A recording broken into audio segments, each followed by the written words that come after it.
when you, for example, would give a prescription to a patient that could need or could use the benefits of being, in nature, how long, this might vary depending on the patient, right? But what is the general rule that works best?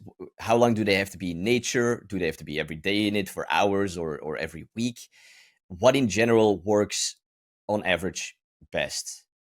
Do you know what the really cool thing is? At the time when we were coming up with our nature prescription program, recommendations around dosing, nature dosing, were starting to come up in the literature.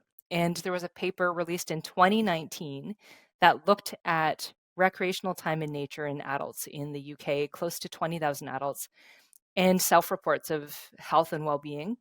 And they found that when their time in nature hit at least 2 hours per week, that they reported significantly greater health well-being. And this was health and well-being. And this was controlled for a number of other factors like income and pre-existing health status and proximity to nature, because you think, okay, often people who live in wealthier environment, healthier environments have more exposure to nature, tend to be wealthier. Of course, they're going to report greater health and well-being if they spend more time in nature. But they controlled for a lot of those different confounders, which is really neat.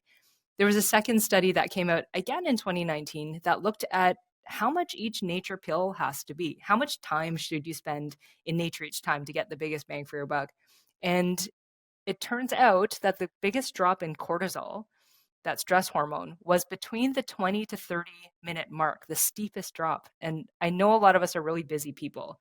And sometimes we only have so much time to get a health benefit, like get an exercise in, or something that's good for a health in. Yeah. And it's really that 20 to 30 minutes is the sweet spot. Now, when it comes to 2 hours, at least 2 hours a week, at least 20 minutes each time, no one's saying you get your 2 hours, you get your 20 minutes, stop, you're done. More nature does tend to be better up to a Yeah. certain point. So, of course, if you're feeling great, if you're enjoying that hike with friends, stay out for longer, because the health benefits do improve over time, as you stay out. Up to, the study say about 5 hours